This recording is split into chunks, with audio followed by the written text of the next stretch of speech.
yeah, first game for Marchesa. It's quite interesting. So he played it's kind of a Grixis good stuff deck. He run the Kiki combo. He seems to play some cards that cost him some HP. The fetches, of course, Sotsies, maybe some cards like Toxic Deluge, Ruin the Bones, Silent Blood, Night Whispers, and all of that, Stratos Shrine. To lose a bit more HP for Death Run maybe, but he doesn't seem to need Marchesa that much. It's a classic Alexander strategy to use his commander for some card advantage and to draw some attention, as Gala Manu just said right now. You make your opponent focus on your commander, on all that he does, on the synergies with it, so that in fact when you play good cards after that, your opponent can be out of gas and just lose the game. So turn 1 Elf for Marath, turn 2 Brushland, so he loses 1 HP and he goes for Marath. So 29 for Marath.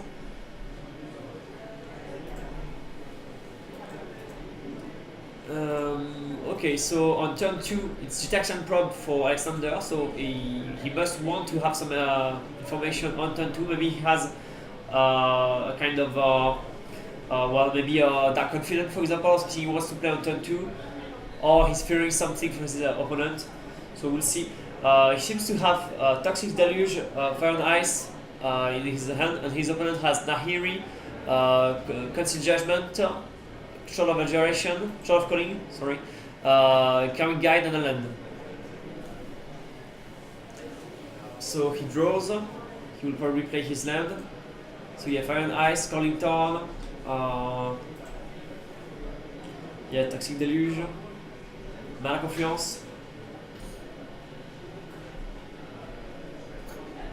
So here the Calling Torn, and he says go.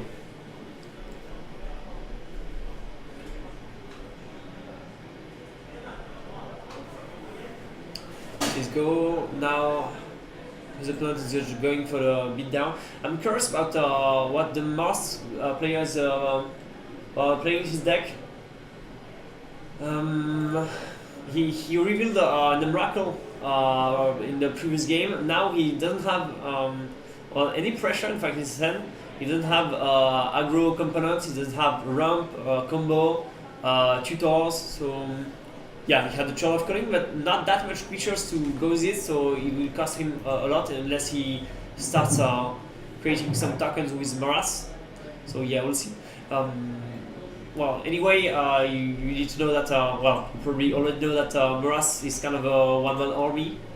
So just having Marath and replaying it all the time can allow you to create a ball on your side, destroy the opponent's ball, and Marath can sometimes just win the game on his own. So that's the great strength with Marath. And even if you're flooded with mana, you can just replay Marath all the time, and you empty it and you replay it, and etc.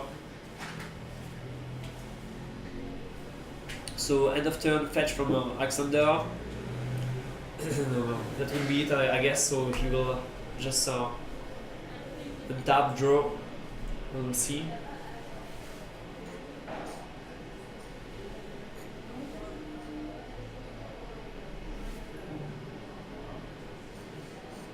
Okay, so another fetch, and what happens now?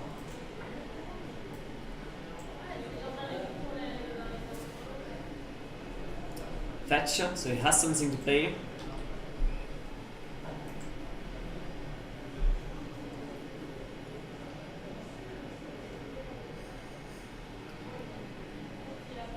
So Alexander has a kind of curse. Every time he is in feature table during the round and not during the top 8, he says he loses. So maybe we'll see. Maybe we'll see him getting wrong here, but he was he's always like, yeah, I'm gonna just not draw my land, and I'm gonna lose in the feature table in the round, and then I'm not making it to top 8, and it would be awful. But I think he's creating the curse or imagining the curse. But yeah, well. So Toxic Deluge for 3. and nothing on Mars side, so no land, nothing to play. So that was probably with his hand. He didn't have much thing to play, and that's exactly what's happening to him. So now Alexander will probably just land, maybe play Marchesa. He has less HP than his opponent, and he will go for the classic plan. You go for some creatures, and while your opponent is busy with your commander and with some other cards that you play, while you just show for your combo and win. So classic commander plan. Your opponent focuses on non-relevant cards, while what he should really be worried about is your combo. And many people tend to forget the combo and okay, he's playing preordained, so we won't play his commander this turn. Maybe he has something more interesting to play, or he's expecting some kind of trick from Guillaume and wants to be sure to have the counter spell on his turn or on the end of turn, or maybe he feels Marath drawing his land and putting some threats. So he puts a Dark Confidant and a Chizo on the top. Well, at least he saw those. He seems to have Dark Faden in his hand, and he's a go. Yeah, end of turn, Shard of Calling for 0. So I guess he's trying to fetch a Dryad Arbor, and maybe trying to find his fourth land and play some more things. If he draws another land, he can play Marath. If not, he can still try to find some active cards to play. Remember that Alexander has Fire and Ice in his hand, I think, or was it the last game? Anyway, he has some removals, so creature land isn't always a good choice. But he didn't have any choice here. So Marath lost another HP to play with the brush land, and now he's playing Planeswalker. So exactly the kind of thing you might want to counter or to blast. So which one it is? Anyway, it gets countered.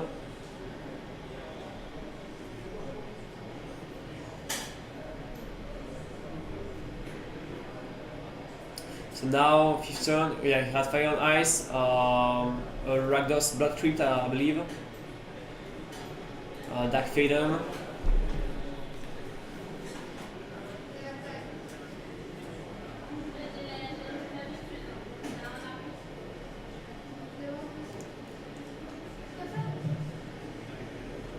Okay, he's thinking what will happen next.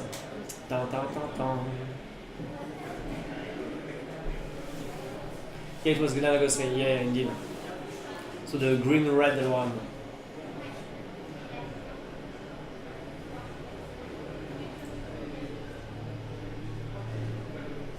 Blood Crypt. Not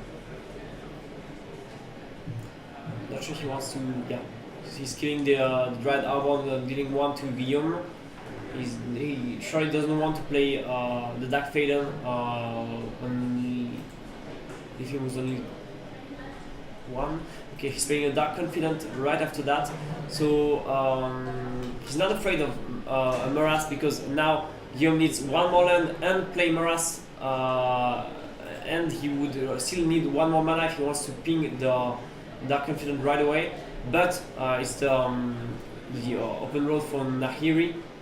And Guillaume showed that he wasn't afraid of playing his best cards right into the counter spells of Alexander when he sacrificed his Xenagos to counterspell. So if Alexander doesn't have any counterspell in hand, it's not worth waiting and baiting so that Guillaume doesn't play his Planeswalker.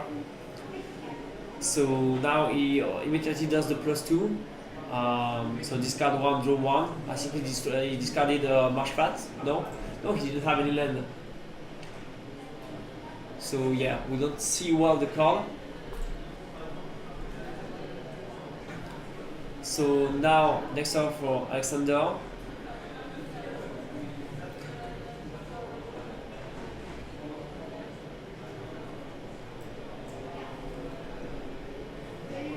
So he couldn't kill the Bob right away because he needs Bob to be tapped to be able to kill it with Nahiri. But now that Alexander attacked with it, he can just -2 and kill the Dark Confident. No, okay, he chooses to again cycle 1 card. It seems to be a Reclamation Sage. It seems, well, yeah. So fetch.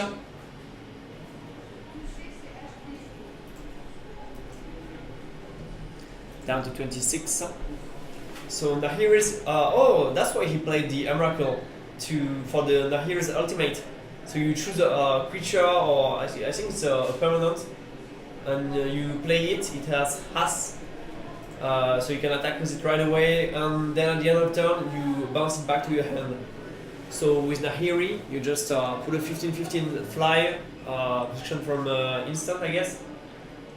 You attack, deal 15, your opponent sacrifices 6 permanent, and if you have the mana, you will be able to play it one more time the next turn. And another turn. And so Factor Fission on Alexander's side. So we reveal 1 land, click Vanillion click, Ponder.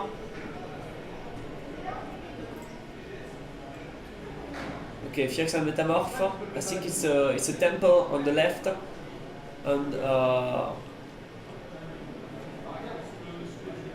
okay, so 1 land, 1 Vanillion click, and Phyrexian Metamorph Ponder on 1 on the other side. So the 3 the 3 card choice was really great. More cards, Ponder, which is one of the best top deck you can hope for. A nice land. The temple was a better land, and the Metamorph, which is really insanely polyvalent and cool. It's really strong right now. Having a kind of clone is can always be useful, and this one costs 3. And against Marath, it can be really great. So yeah, I think that fact was really interesting for Alexander. The 2 card choice was really bad, while the 3 card one was really awesome. I think it could have been better maybe to put the Ponder on an active card on one side, and maybe 2 lands on another active card in the other, or maybe the Ponder on the 2 lands. But that choice with Ponder, an active card, and a land was really far too great.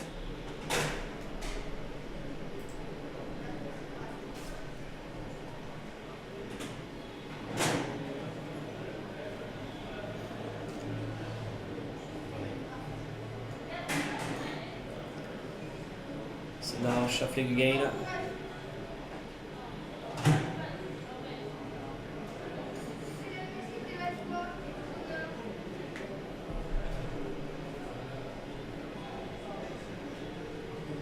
So it's not that easy for Alexander right now because of the huge Marath and the Nahiri, but as you see, he has some things he can do.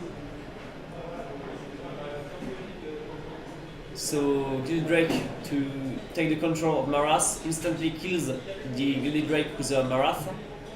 Then his opponent plays for 4 mana. What's that?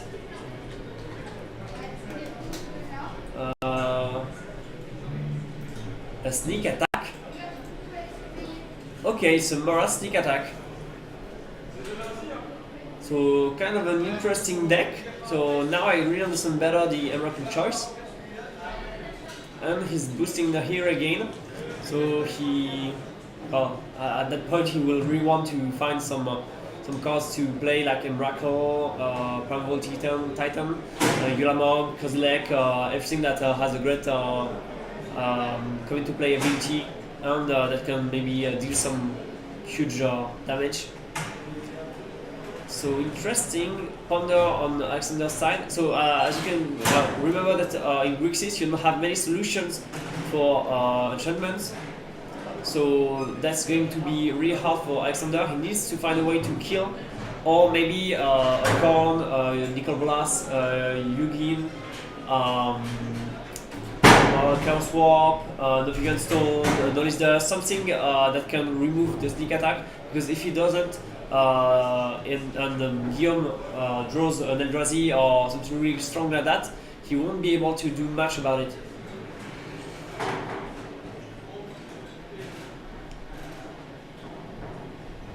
Vetser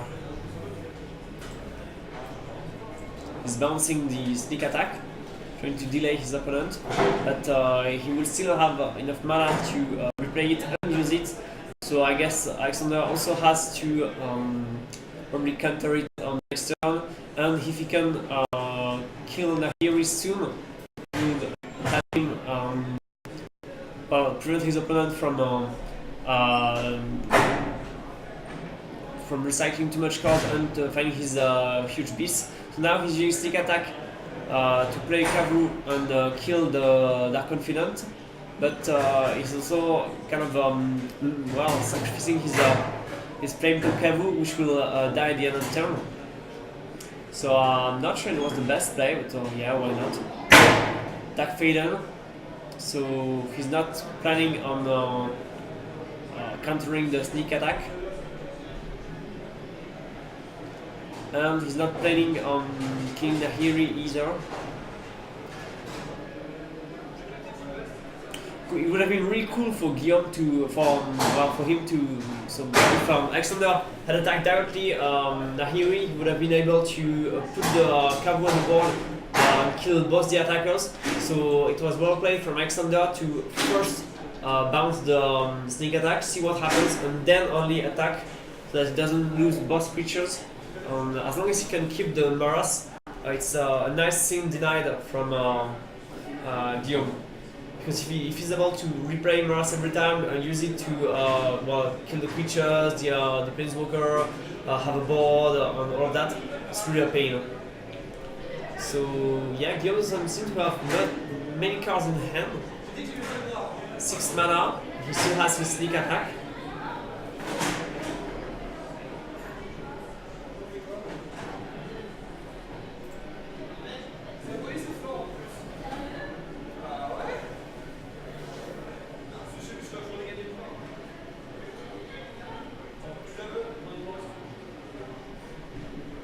So sneak attack again.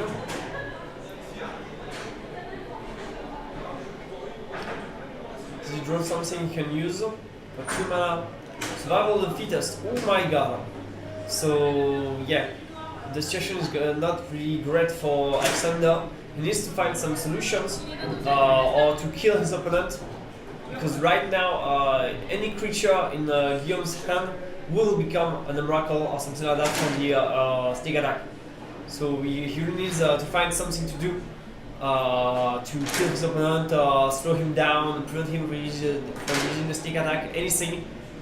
If he doesn't, it could be painful. So both players are at 4-0, I guess. So it seems that sneak attack Marath is doing pretty well. Nice to know. So if some of you want to try a sneak attack deck, well, maybe you can try with Marath. So huge attack on Nahiri, pays 1 more to deal 1 with Marath. So now Nahiri is down, and that's one thing. One good thing done.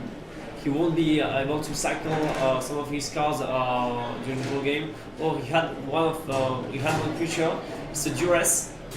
So the Council Judgment is down. He still has the Calming Guide, which could be painful again with the survival and all of that. Maybe he also plays the Reveillock. Maybe he can even go for a combo thanks to sneak attack at the end of the turn when dies. So an interesting situation here. And again, Alexander is under pressure. I think he can discard Calming Guide on the survival, get Mirror Entity, discard Mirror Entity, get Reveillock, maybe discard. Maybe he can get something like an acidic slime or something like that he can get back with the Revelock also. And then he will get the combo. I think that's what's happening. He's getting the full Revelock combo, putting it on the sneak attack. He attacks at the end of the turn. The Revelock dies. He gets back Coming Guide, Mirror Entity. The Coming Guide gets back the Revelock. So he says like, yeah, I want a billion abilities of the Mirror Entity on the stack. And now I start using the Revelock combo and bringing back Acidic Slime and things like that, Eternal Witness, why not? So that my opponent doesn't have any more cards on the board, and maybe I can one-shot him.